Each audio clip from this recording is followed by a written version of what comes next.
Ya, salam saudara-saudara. Sebelum kita mendengarkan firman Tuhan, marilah kita terlebih dahulu berdoa. Kita berdoa. Allah Bapa yang bertahta dalam kerajaan sorga, Allah yang kami sembah dalam Yesus Kristus, Tuhan dan Juru Selamat kami. Kami bersyukur kepadamu pada hari ini oleh karena kemurahan-Mu, oleh karena pemeliharaan-Mu, kami ada. Dan saat ini Tuhan, kami hendak mendengarkan kebenaran firman-Mu yang akan disampaikan oleh hamba-Mu. Kiranya juga Tuhan menolong baik hamba-Mu dan seluruh jemaat-Mu, umat-Mu yang mendengarkannya dimanapun berada. Kami sambut firman Tuhan di dalam nama Tuhan Yesus Kristus. Amin. Shalom.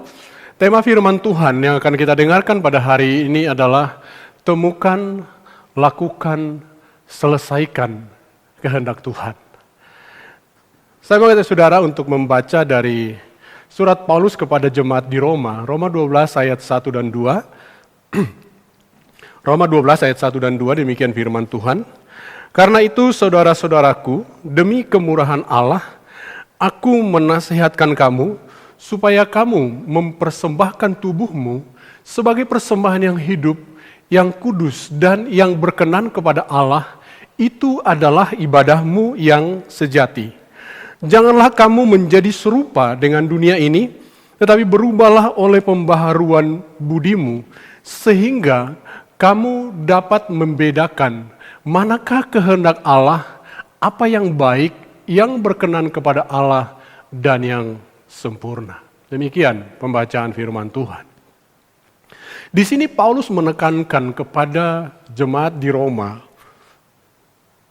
supaya mereka memberikan hidup mereka, mempersembahkan tubuh mereka dengan alasan yaitu karena kemurahan Allah. Artinya oleh karena kebaikan Allah kepada kita yang sudah menyelamatkan kita, yang sudah memberkati kita, sudah seharusnya lah kita memberikan hidup kita, mempersembahkan hidup kita. Dikatakan di sini persembahan yang hidup, yang kudus, yang berkenan kepada Allah dan yang sempurna. Namun ayat yang kedua ini menjelaskan satu hal kepada kita, supaya kita bisa menemukan kehendak Allah, melakukan kehendak Allah, dan selanjutnya menyelesaikan, kita perlu bisa membedakan manakah kehendak Allah itu dan bagaimana kita bisa membedakan. Dikatakan kembali, saya baca ayat yang kedua. Janganlah kamu menjadi serupa dengan dunia ini, tetapi berubahlah oleh pembaharuan budimu. Ya, pikiran kita, hidup kita. Lalu dilanjutkan, sehingga kamu dapat membedakan manakah kehendak Allah, apa yang baik, yang berkenan kepada Allah, dan yang sempurna. Artinya, kalau kita sudah tahu kehendak Allah, maka disitulah kita menemukan apa yang baik menurut Allah, apa yang berkenan kepada Allah, apa yang sempurna menurut Allah. Kehendak Allah dapat kita ketahui dari yang pertama, dari sifatnya. Sifat Allah yang kita tahu semua adalah kasih. Kemudian kehendak Allah dapat kita ketahui dari atau melalui firman-Nya atau hukum-hukumnya. Hukum yang sudah tertulis, saudara-saudara. Dan juga tentu kehendak Allah kita ketahui dari perbuatannya. Jadi baik dari sifatnya, baik dari hukum atau firman-Nya, dan juga perbuatannya, itu semuanya terangkum dalam kemurahan-Nya. Itu sebabnya Paulus mengatakan demi kemurahan Allah. Yaitu di situ terdapat kasih Allah itu sendiri, hukum Allah itu sendiri, dan di situ juga sudah dinyatakan perbuatan Allah itu sendiri. Demi kemurahan Allah, aku menasihatkan kamu, supaya kamu mempersembahkan tubuhmu. Artinya ini merupakan suatu totalitas. Kalau orang sudah bisa mempersembahkan tubuh, berarti dia sudah memberikan semuanya untuk Tuhan. Kalau dia sudah memberikan semuanya untuk Tuhan, sudah pasti dia menemukan kehendak Allah itu. Dia sudah pasti melakukannya dan juga menyelesaikannya. Mari kita melihat hal ini satu persatu. Yang pertama adalah temukan kehendak Allah. Di mana kita temukan? temukan dalam kasih-Nya. Matius 22 ayat 36 sampai ayat yang ke-40. Matius 22 ayat 36 sampai ayat yang ke-40. Demikian firman Tuhan. Guru, hukum manakah yang terutama dalam hukum Taurat? Jawab Yesus kepadanya, kasihilah Tuhan Allahmu dengan segenap hatimu, dan dengan segenap jiwamu, dan dengan segenap akal budimu. Itulah hukum yang terutama dan yang pertama. Dan hukum yang kedua yang sama dengan itu ialah, kasihilah sesamamu manusia seperti dirimu sendiri. Pada kedua hukum inilah tergantung seluruh hukum Taurat dan kitab para nabi. Ini dikatakan oleh Yesus menjawab pertanyaan dari pendengarnya. Mereka ingin mengetahui apakah Yesus itu tahu isi hukum Taurat. Apa inti hukum Taurat? Dan Yesus menjawab mereka bahwa isi hukum Taurat itu adalah kasih. Kasih kepada Allah, mengasihi Allah dengan segenap hati, dengan segenap jiwa, dengan segenap akal budi, dan dengan segenap kekuatan. Dan juga kasih kepada sesama, mengasihi sesamamu manusia seperti dirimu sendiri. Tetapi ada hal yang menarik di sini, ditambahkan oleh Tuhan Yesus. Dia mengatakan ayat 40, pada kedua hukum inilah tergantung seluruh hukum Taurat dan kitab para nabi. Kalau di dalam hukum Taurat dan kitab para nabi tergantung hukum ini, berarti sifat Allah itu sendiri yang adalah kasih bisa kita temukan dari hukum Taurat dan kitab para nabi. Dan kitab para nabi.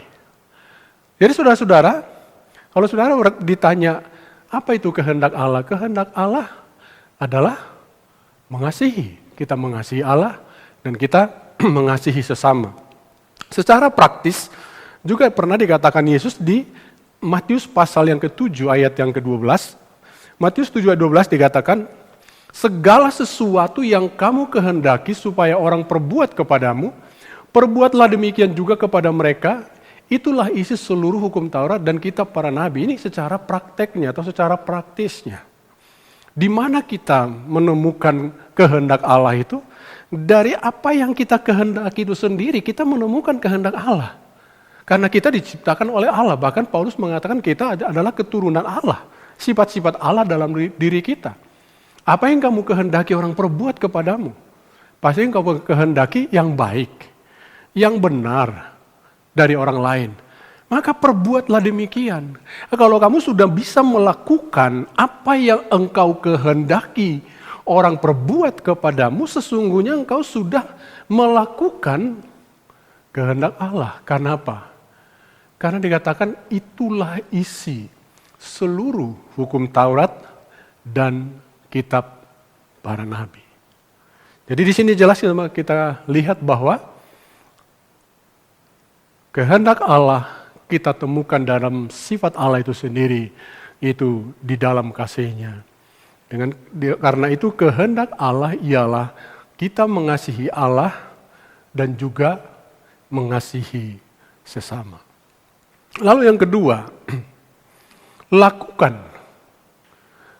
lakukan kehendak Allah melalui pelayanan. Pelayanan yang dimaksud di sini bukanlah hanya pelayanan gerejawi, tetapi apa yang kita lakukan untuk orang lain. Baik itu memberikan perhatian, bantuan, dan lain sebagainya. Saya mengajak saudara untuk melihat dari apa yang dikatakan oleh Tuhan Yesus tentang penghakiman terakhir, yaitu pemisahan antara domba dengan kambing. Saya hanya mengutip 2 ayat dari perikop ini, yaitu Matius 25 ayat 40 dan ayat 45. Saya akan baca yang pertama ayat 40. Dan raja itu akan menjawab mereka, aku berkata kepadamu, sesungguhnya segala sesuatu yang kamu lakukan untuk salah seorang dari saudaraku yang paling hina ini, kamu telah melakukannya juga untuk aku. Secara sederhana, ayat ini sedang berkata kepada kita, apa yang kita lakukan kepada orang lain, yang baik kita lakukan kepada orang lain, itu sama halnya dengan kita melakukannya untuk Tuhan. Karena kita tahu Tuhan sendiri dia tidak butuh apa-apa. Dia tidak perlu apa-apa. Tapi sebagai persembahan kita, kalau kita lakukan untuk orang lain, berarti itu sudah sama seperti melakukan untuk Tuhan. Kenapa jawaban ini ada? Karena di ayat-ayat sebelumnya dikatakan, ketika aku lapar, engkau memberi aku makan. Ketika aku haus, engkau memberi aku minum. Ketika aku telanjang, engkau memberi aku pakaian. Mereka bertanya, kapan kami melihat engkau lapar, memberi engkau makan? Melihat engkau haus dan memberi engkau minum? Melihat engkau telanjang dan memberi engkau pakaian? Itulah jawabannya dikatakan, segala sesuatu yang kamu lakukan untuk salah seorang, kepada siapapun kita melakukan, kamu telah melakukannya untuk aku. Jadi melakukan kehendak Tuhan, selain beribadah, adalah melayani sesama, memberikan kepada orang lain. Supaya lebih jelas kita lihat, sebaliknya apa yang tidak kita lakukan, kalau kita tidak mau lakukan kepada orang lain yang membutuhkan, itu sama seperti kita tidak melakukan untuk Tuhan. Ayat 45, maka ia akan menjawab mereka, aku berkata kepadamu, sesungguhnya segala sesuatu yang tidak kamu lakukan untuk salah seorang dari yang paling hina ini, kamu tidak melakukannya juga untuk aku. Jadi sudah terjawab pertanyaannya, melakukan kehendak Allah kalau kita melakukan sesuatu kepada orang lain yang membutuhkan. Melakukan kehendak Allah kalau kita melakukan apa yang diperintahkan oleh Allah. Seperti dikatakan tadi, di bagian pertama, di mana kita menemukannya? Di dalam sifat Allah itu sendiri, yang adalah kasih. Jadi kasih kepada Allah, kita melakukan itu lewat ibadah kita, tapi juga ada melalui kasih kita kepada sesama. Jadi kalau saudara belum melakukan ini, saudara belum melakukan kehendak Allah. Meskipun saudara mungkin rajin beribadah, mungkin melayani ibadah ya, di gereja, tetapi kalau tidak ada yang kita lakukan untuk orang lain, sesungguhnya kita tidak sedang melakukan kehendak Allah. Rasul Paulus mengingatkan jemaat melalui suratnya kepada jemaat di Efesus, bahwa ada tugas yang kita harus lakukan, ada tujuan Allah, mengapa dia menciptakan kita, mengapa dia menebus kita. Efesus 2 ayat yang ke-10 berkata, karena kita ini buatan Allah, diciptakan dalam Kristus Yesus, untuk melakukan pekerjaan baik yang dipersiapkan Allah sebelumnya. Ia mau supaya kita hidup di dalamnya. Jadi rupanya Allah menciptakan kita, ada tujuannya. Ada pekerjaan yang harus kita lakukan. Dan pekerjaan itu adalah pekerjaan baik. Dan sudah Tuhan siapkan sebelumnya. Salah satu contohnya tadi pekerjaan baik yang sudah disiapkan itu ketika Allah mempertemukan kita dengan orang yang membutuhkan perhatian, membutuhkan pertolongan kita. Dan di sini dikatakan bukan hanya sekedar mengerjakannya kalau kita suka, kalau kita sempat, tapi dikatakan ia mau supaya kita hidup di dalamnya. Apa artinya di dalamnya? Kita selalu ada di dalam pekerjaan baik itu. Kita selalu ada di dalam pekerjaan baik, kita selalu melakukan pekerjaan baik. Disinilah kita menemukan jawabannya. Lakukan kehendak Allah. Melalui apa? Melalui pelayanan. Melalui apa yang kita lakukan kepada sesama, baik itu ibadah kita, pelayanan gerejawi dan juga pelayanan-pelayanan di tengah-tengah masyarakat, kepada keluarga, pelayanan sosial, kepada orang lain yang tidak kita kenal sekalipun. Melalui hal itulah juga kita melakukan kehendak Allah. Nah sekarang kita melihat yang terakhir, nomor 3, selesaikan. Selesaikan kehendak Allah. Dengan cara bagaimana kita menyelesaikan kehendak Allah? Yaitu dengan menunaikan tugas. Apa artinya menunaikan tugas? Menyelesaikan tugas yang Tuhan percayakan. Selama kita masih ada, apapun yang Tuhan percayakan kita selesaikan, itulah menyelesaikan kehendak Allah. Rasul Paulus mengatakan kepada Tuhan Yesus mengatakan kepada para pendengarnya dalam Lukas 17 ayat yang ke-10 lewat satu perumpamaan, dia mengatakan, demikian jugalah kamu. Artinya kepada para pendengarnya Yesus berkata, apabila kamu telah melakukan segala sesuatu yang ditugaskan kepadamu. Wah, menarik di sini ya. Apabila kamu telah melakukan segala sesuatu yang ditugaskan kepadamu, hendaklah kamu berkata, kami adalah hamba-hamba yang tidak berguna, kami hanya melakukan apa yang kami harus lakukan. Jadi menyelesaikan kehendak Allah itu bukan karena banyak yang kita mau lakukan, ingin kita lakukan, tidak. Tapi ketika kita melakukan apa yang harus kita lakukan, itulah menyelesaikan kehendak Allah. Itu sebabnya Yesus mengatakan di kalimat awal, apabila kamu telah melakukan segala sesuatu yang ditugaskan. Artinya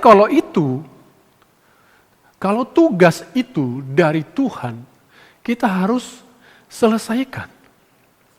Itu baru melakukan kehendak Allah. Yang tidak ditugaskan oleh Tuhan, kita tidak akan lakukan, saudara-saudara.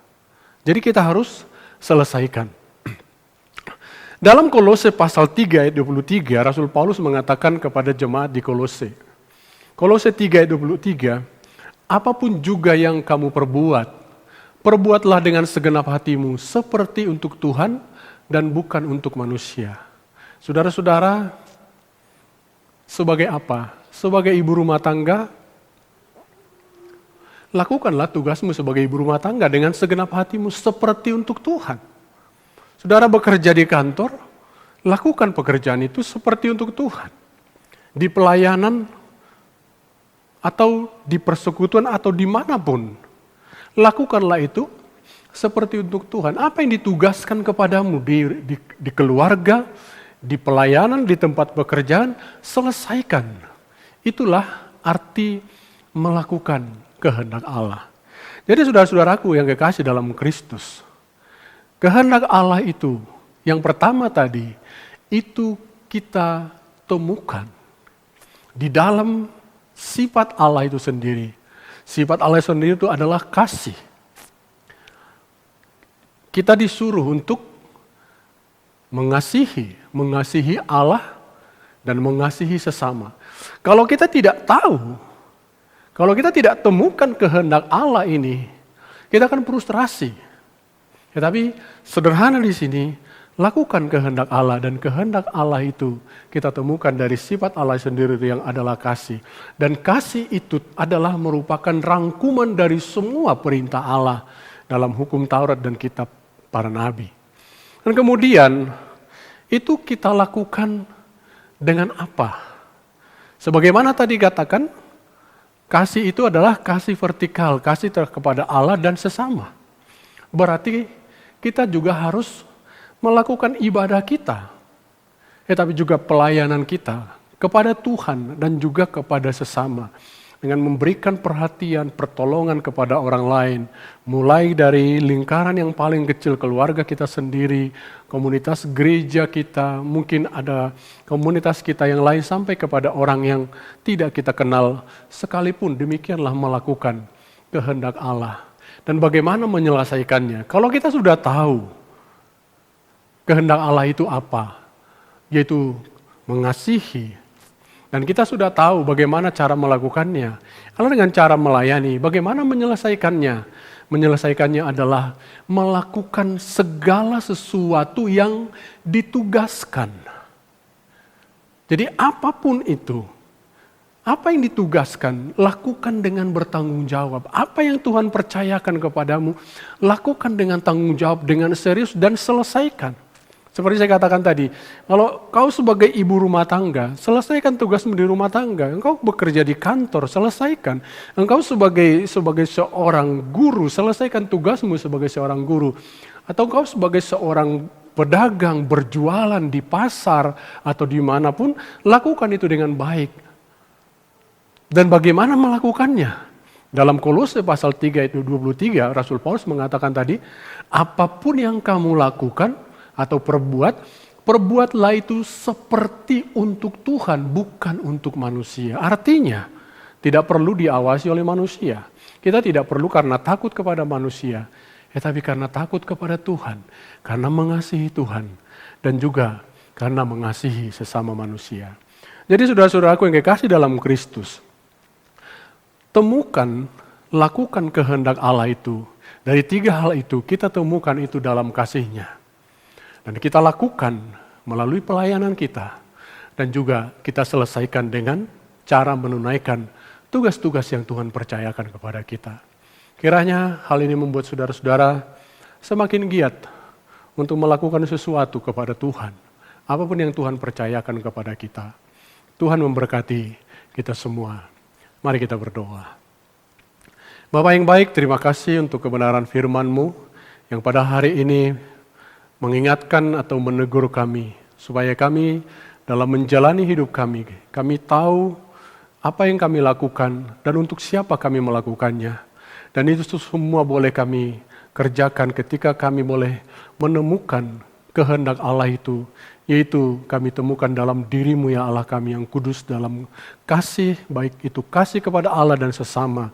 Dan kami lakukan itu dengan pelayanan kami, baik itu di dalam ibadah maupun pelayanan kami terhadap orang lain. Dan kami boleh menyelesaikan sesuai dengan apa yang ditugaskan atau dipercayakan kepada kami.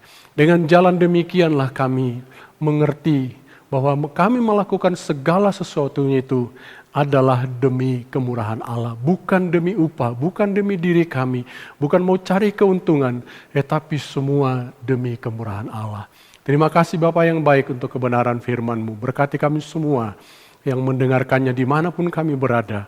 Berkati Tuhan apa yang kami dikerjakan oleh tangan kami. Tuhan tolong yang lemah Tuhan kuatkan, yang susah Tuhan hiburkan, yang sakit Tuhanlah yang menyembuhkan. Terima kasih Bapa untuk kebenaran firman-Mu.